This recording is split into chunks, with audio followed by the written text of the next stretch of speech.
Wayne Dyer's core message is this: your thoughts shape your reality. He challenges us to imagine life without the limiting beliefs we hold. What if you couldn't think, I am sick, or I can't? By refusing to entertain the thoughts of illness, failure, or lack, you begin to transform your life. Dyer shows us that true manifestation starts within. When you realize you're connected to something greater, obstacles become illusions, and your potential becomes limitless. Take control of your mind, and everything else will follow. Special thanks to our partners at Hay House for allowing us to release this special presentation exclusively here on our YouTube channel. To learn more about them, check out the first link in the description below. Enjoy the video and believe. Dr. Dyer, before we get to calls, though, I just wanted to share a quick email from one of our listeners that I just thought was really great. She was listening to the show Curriculum of Your Life, and there was a woman talking about her chronic health problems. And your question was, what if we didn't have the ability to think the thought, I am sick, how would we then feel? And this question made her think about her son. He was born very premature 25 years ago, and he has some physical and mental challenges. Although he has limited ability to communicate verbally, he can get his basic wants and needs across. And she says she's always marveled at the fact that when he would have anything from the flu to surgeries, he would just happily rest and sleep until he felt better and always recovered quicker than a typical person would. And there was never a complaint. Doctors are not yet sure, she says, what is specifically wrong with him, but he always responds to just rest, and he enjoys music, and that's kind of how he heals himself, and never has the thought, I am sick. He never acknowledges it or really accepts it. He just kind of goes along and then seems to kind of bring himself back into good health. And she says, I realized Dr. Dyer helped me with that one question. To see the way my son handles himself is a beautiful example of the gracefulness of a pure soul. Instead of the sad feeling that he doesn't understand what's going on, he absolutely does understand, and so does Dr. Dyer. So she just wanted to say thank you for your contributions to Hay House and for having her think the thought that he is well.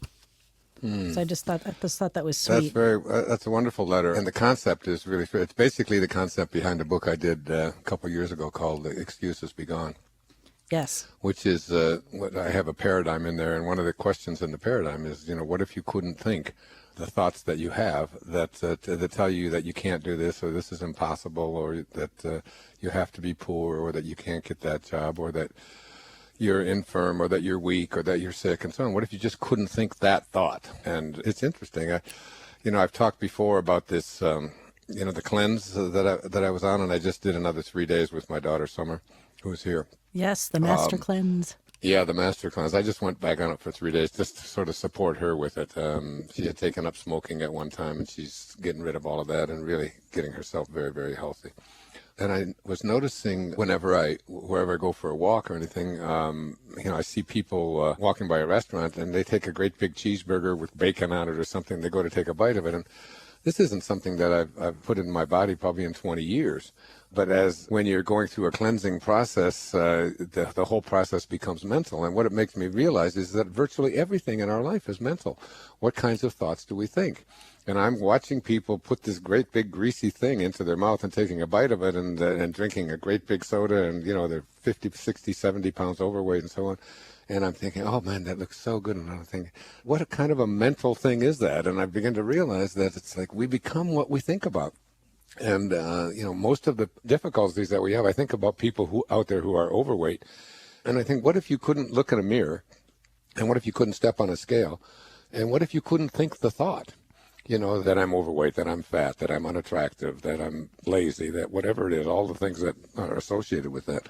And so I think what she was saying there is very, very relevant, is like, begin to look at and say to yourself, well, what if I couldn't think these thoughts, that I can't make things happen, that I can't manifest things? And the only thought that you could think of, with God, all things are possible, and I am connected to God. I am a piece of God. What if that was the only thing that you could think?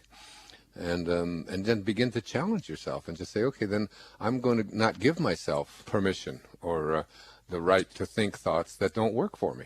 Like she was talking about her son. It's like, what if he just absolutely could only think, I am well, I am content, I am happy. And that's why, so many people, when they go to the hospital, hospitals, they go to doctors and so on, and they have all of these tests that are run, and then they look at all of the numbers, and they look at all of the things, and they start to think about all of the things that are going to go wrong with their body. And I tell them, what if you couldn't think those thoughts? What if you could only think that I'm healthy, I'm content, I am peaceful, I am strong, I am God, I am connected to God, all things are possible. And if that was, you had been conditioned to only think that way from the time that you were just a child, your whole physical world would change. Right. And that really leads me into a little bit about what all of the controversy and all of the discussion about the Supreme Court decision of the Chief Justice of the Supreme Court, John Roberts, siding with, quote, the liberal wing of the Supreme Court and upholding the individual mandate and the health care law that there's been so much fighting over and so on. And I think about, what is all of this controversy about? What is everybody all upset about? What is it that government's going to come in and do this and do that? I'm 72 years old, so I've been on a program that is called Medicare for 7 years now. And I go to whatever doctor I want to go to, if I want to go. Nobody comes in and tells me anything that I can do or that I can't do. It's a very simple system, and it's something that we put into place that every civilized country in the world has for every single one of their citizens. Well, we finally have it just for people, over the age of 65 or so on, and also for people who are, incapacitated and it's never been a problem, and everybody supports it, and all of the people in the Republican Party who are opposed to this health care, certainly don't want to get rid of Medicare and so on. And then I think about all of the people up there arguing that we're going to repeal this and we're going to repeal. Here's the Speaker of the House, John Boehner, is up there saying we have to throw this whole law out and it's socialized medicine. And meantime, he has voted for himself a wonderful package of government subsidized and taken care of health care for himself, and every single person in that Congress has a form of what they call, quote, socialized medicine, which somehow there's something terribly wrong with that word.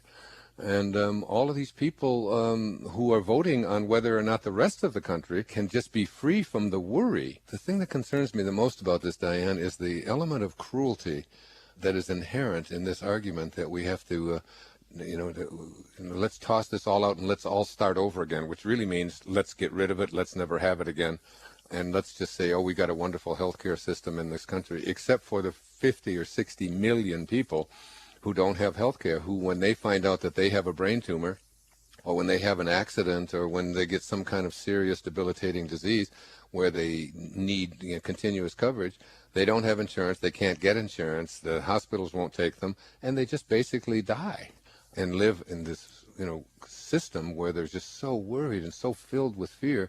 It just seems to me like an absence of compassion. And I was so impressed with the Supreme Court Justice, with Justice Roberts coming along and saying this is a signature thing that has happened in this, under President Obama.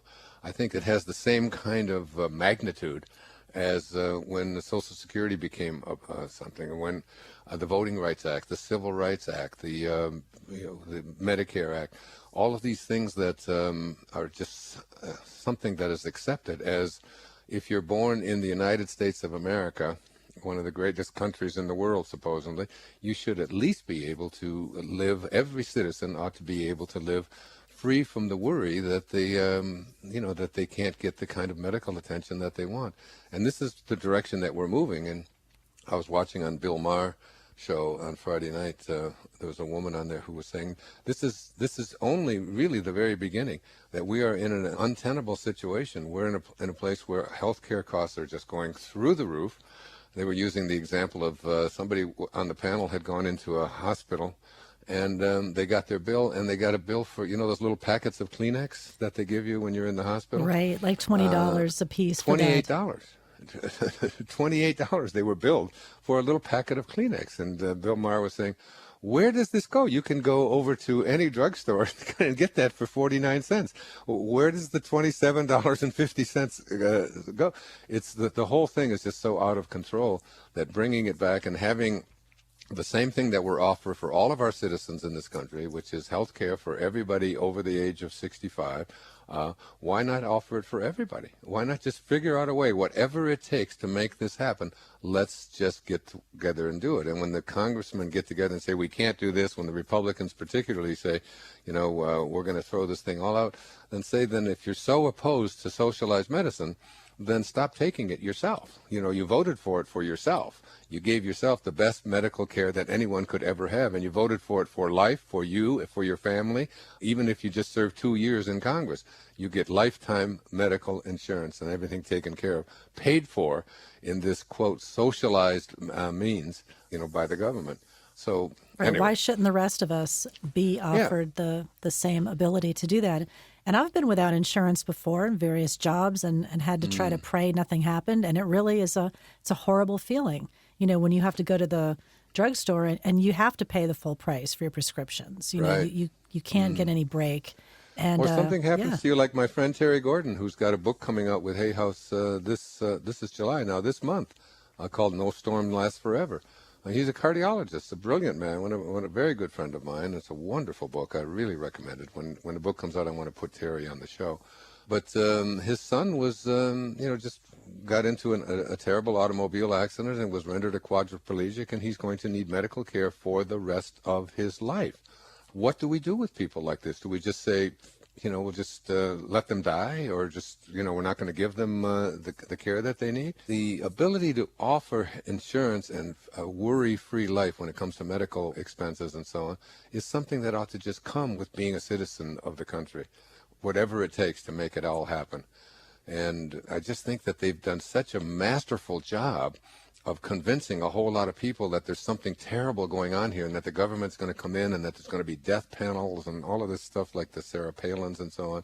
All of that, we ought to just dismiss all of that and say, look, let's offer complete medical care to everyone in our country and get these medical costs down.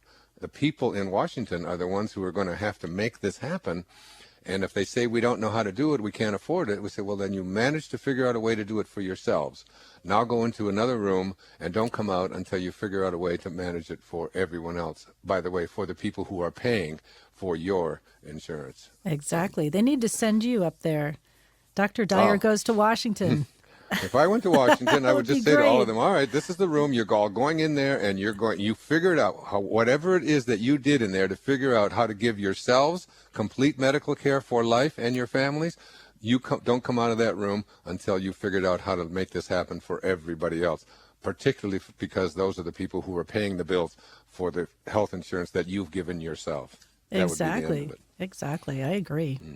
Very interesting. Anyway. It was definitely the topic all weekend. I was at a party. Everybody was talking about it. So people are very passionately discussing this whole thing.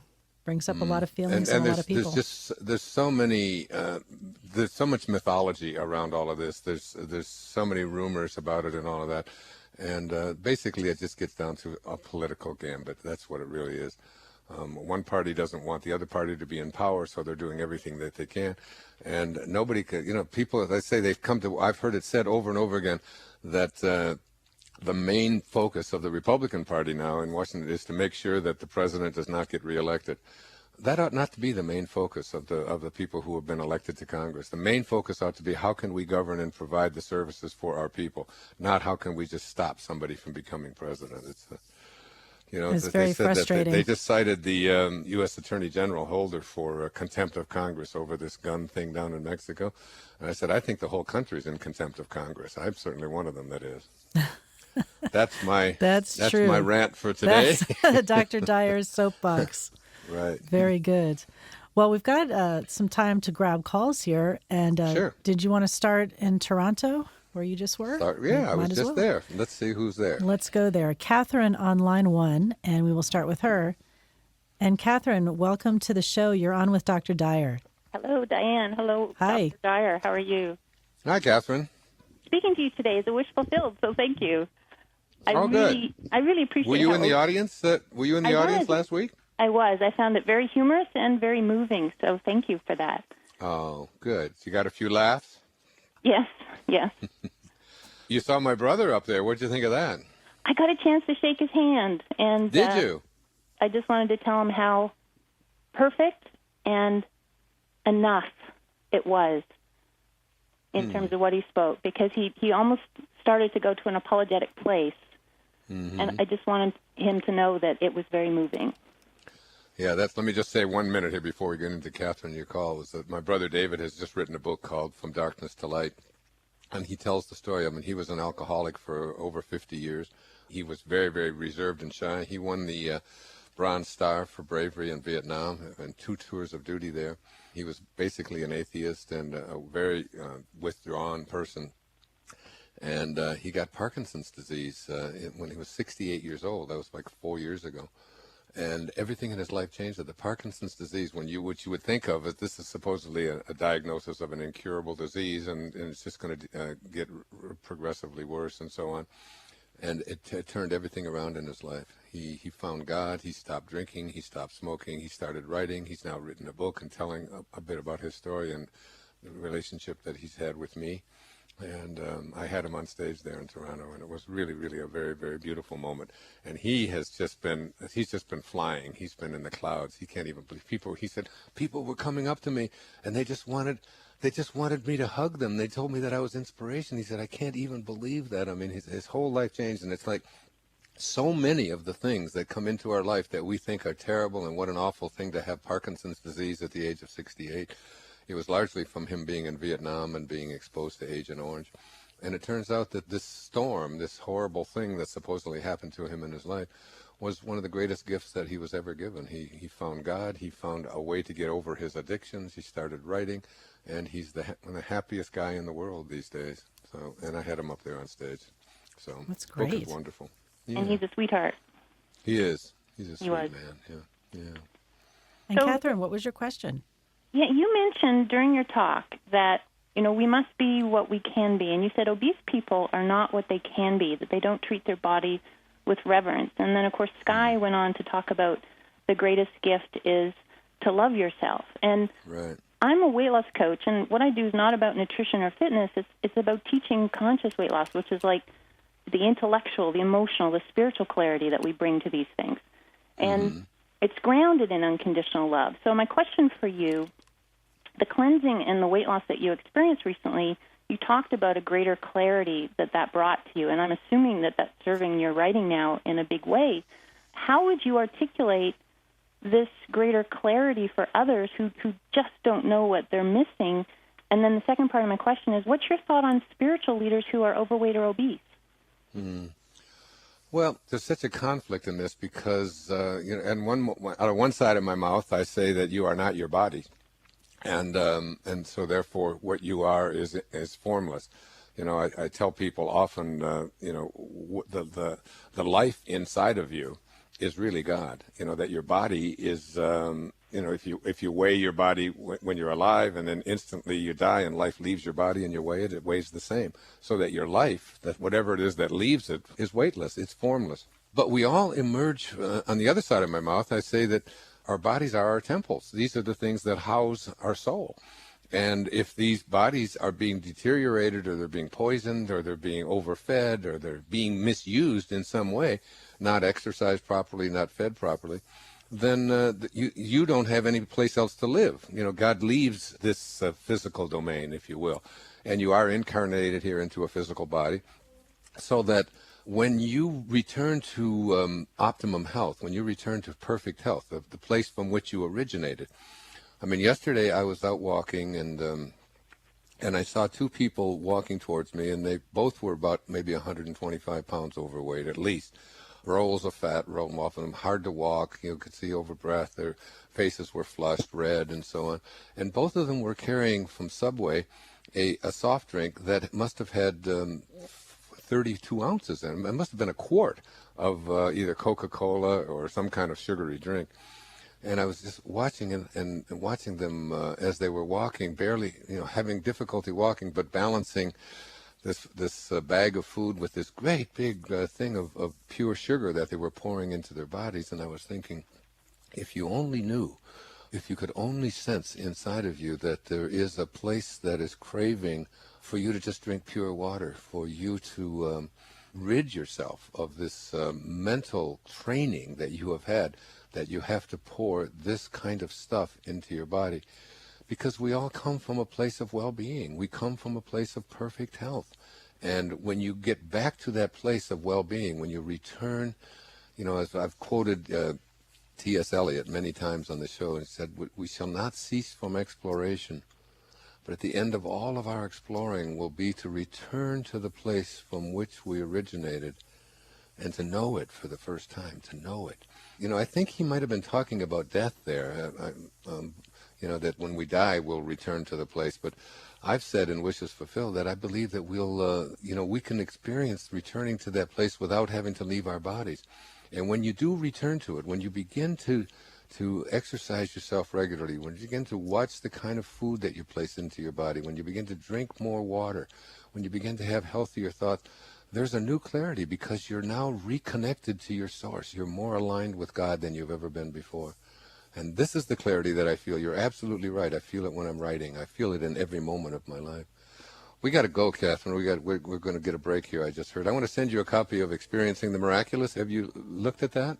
No, I would love to receive it. Thank you. Yeah, it's from Assisi and Lourdes and Medjugorje, and I hope I answered your question, and I'm not sure if I did, but it's really just about connecting back to Source and feeling God in everything you do, and that's perfect health. There's no obesity there. And we'll go right back to calls. We've got some great people lined up here, so let's go to Cheyenne, Wyoming. There's an interesting place on line 10, and let's check in with Roy. Hello, Dr. Dyer. It's Roy Rogers again. Hi, Roy. How are you? How's Trigger? Doing okay. Trying to stay out of the rain and everything. We're getting a little bit of rain right now. We need it over here in this part of the country. You heard about all the wildfires to the south of us. I have. All in Colorado, which have been very devastating. A lot of prayers going out. They have a dear friend. In fact, our friend Nancy Levin, who works, of course, for Hay House and has written her own little book of poetry, is in Boulder, and I was speaking to her, and she was standing outside of her apartment, and she could actually feel the heat of the flames. And I told her just sort of facetiously that I would put an end to that, and that night they got about 30% rain that night, so I took total credit for that. I don't take credit for the fires, but I take credit for the rain. Anyway, I heard another caller tell you one time that you'd actually helped bring rain or something to them when it was last year, I think, when I first started listening to your show. I think it was one of the first shows I heard. So yeah. Maybe your biography ought to be called The Rainmaker or something like that. That's interesting because when I was in Bali, I think I've told this story on here, but we were way out in a remote part of the island years ago with my wife and two of my children when they were just little.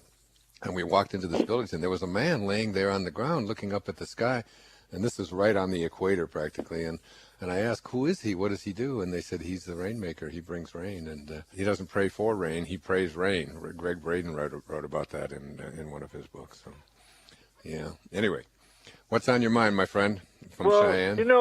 I told the call screener I wanted to ask a question about how it might feel sometimes when you feel maybe when it comes to being inspired and maybe feeling at a point where you're broken. But you kind of answered that question when you were talking to another person. You kind of just gave me just what you said in your last call about just, what you were saying. And so I think I'd like to change it if I might. And it's something else that's kind of bothering me because it's something that you talk about a lot.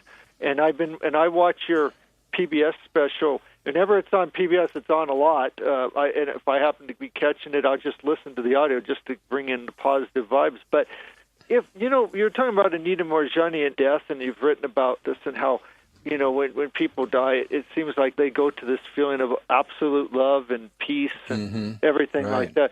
Okay, I guess my question might be, it might just be more of a philosophical one, because I kind of think about this too. I know, because if people talk about how great it feels to be dead, because I've never had any experience like that, if it's so great to be on that other side, why then are we here? Is it a curse then that we're here? Because, we have all these problems we have to deal with. And wouldn't it just be easier if we just could all just be in peaceful and all feeling light and feeling good all the time without having to have this human experience? We could all just be in the netherworld feeling peaceful and there would be no problems at all. And sometimes I kind of wish that too, because it's like, it'd just be easier that way. Yeah. Well, Roy, I'll tell you, you asked the question that from philosophers from Socrates and Plato to Descartes and, and Jesus and Buddha and everyone else has been addressing, like, what are we doing here? What is our purpose? And why even show up in the first place? One of Anita's, Anita Moorjani, who's the author of Dying to Be Me, had a near-death experience. And I wrote the foreword to that book, and it's truly one of the most remarkable books that I've ever read in my life. I recommend it to everyone, and I pass it out to a lot of people. I bought several hundred copies myself, and I pass it out to anybody who's dealing with this whole issue of cancer and death and near death and so on. And it's I think it's going to be destined to be a classic. But she is being interviewed in London, and she's asked the question, why were you the lucky one? Why were you the one because no one who's ever been at that end stage of cancer that she experienced for over 5 years and was just that close to death has ever come back, let alone come back and be cancer-free and out there walking around talking about it. And she said, I didn't want to go back into my body. And my sister-in-law, Marilyn, had this experience back in 1971 when she was in a head-on collision, and her body was all broken up and her face was all torn apart. All the bones in her face were broken. She had internal bleeding, and she was on life support for 17 days in ICU and so on. And she said she didn't want to get back into her body as well. She said she was in such a place that you just described, Rory, of just divine bliss and peacefulness and so on.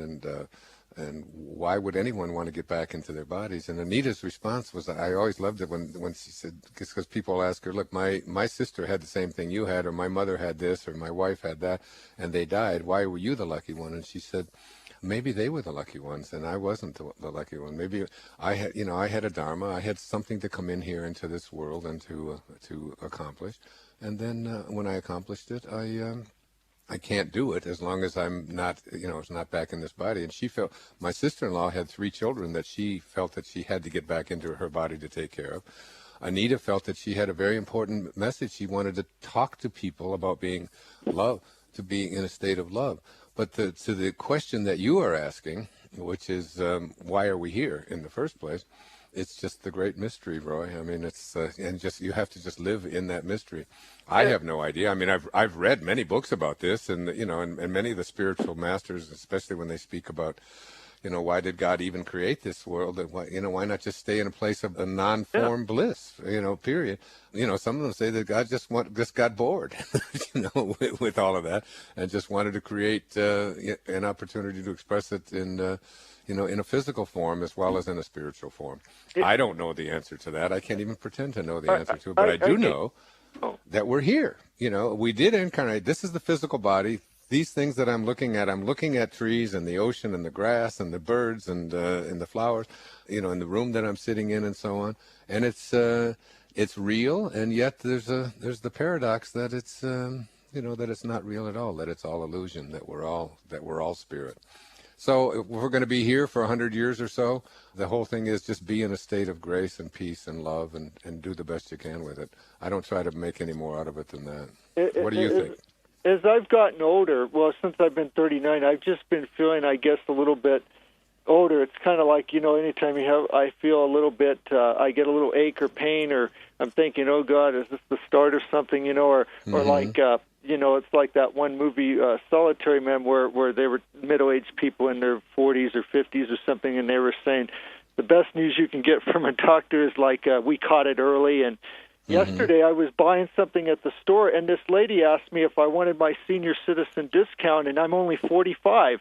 And I'm like, I guess maybe I thought a little bit more about death, because it's not like I haven't seen it instantly to where like a near-death experience and stuff, and it's like I'm thinking, man, it just seems like it's just a slow, gradual, kind of torturous thing to this point, and I guess that's why it's been kind of bugging me also. Yeah, I know what you're saying.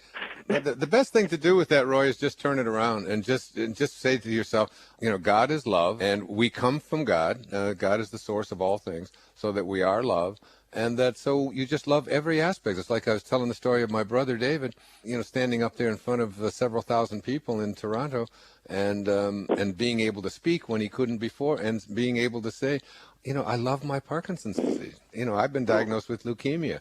I love this leukemia. It has done so many wonderful things for me, and it has given me an opportunity to serve so many other people who are so terrified and so frightened and scared and thinking about dying.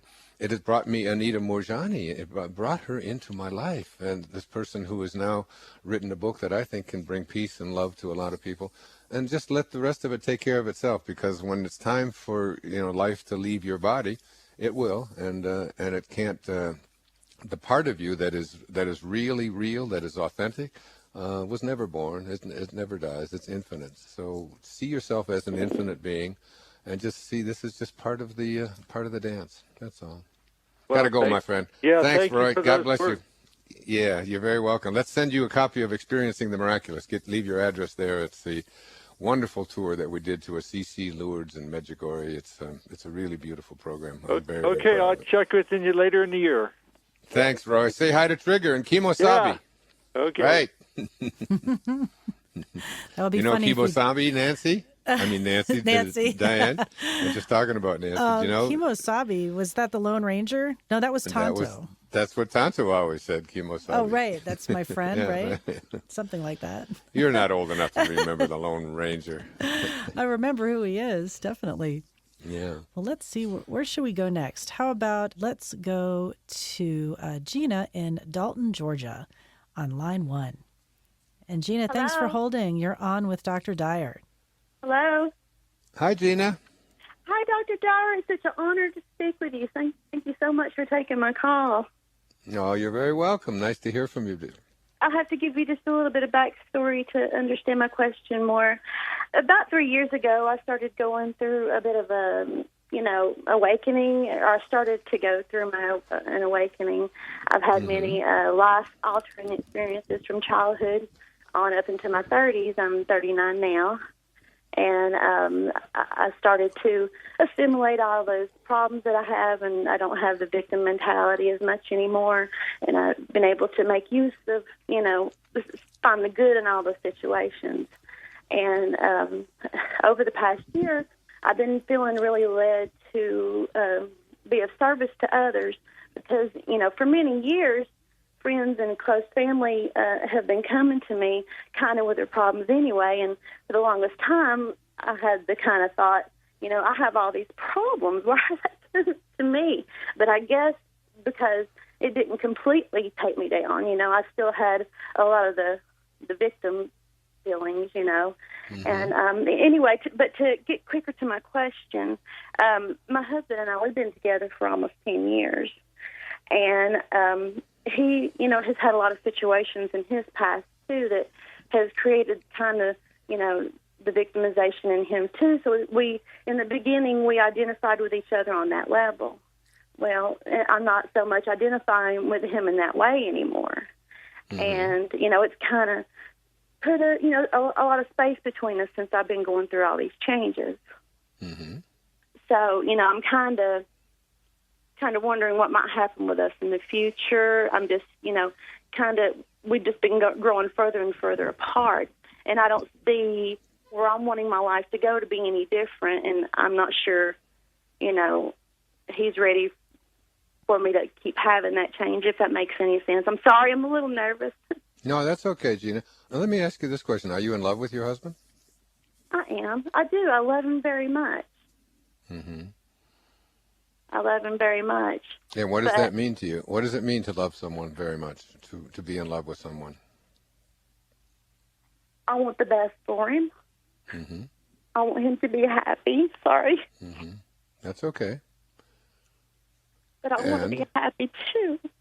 Right. Does your happiness come from being able to do what you just said, to be able to love him and have him fulfill his own destiny and be all that he can be? Yes. Because, love doesn't have to mean that that you see eye to eye on everything and that you're in agreement. I've often said that our soulmates are often the people who push our buttons and teach us how to be compassionate, how to love the things that don't match up to what we would like them to be. Yes, and I understand that, and I can see how challenging me for all these years has been, a great help to the changes that I've went through.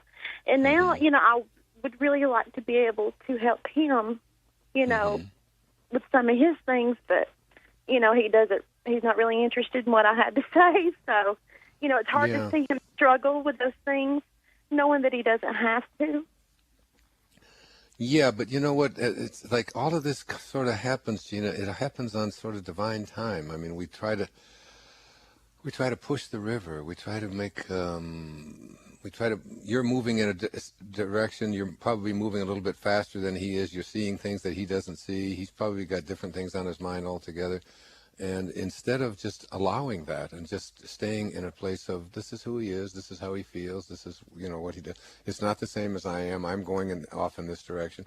And allow yourself to go in different directions and still maintain the love.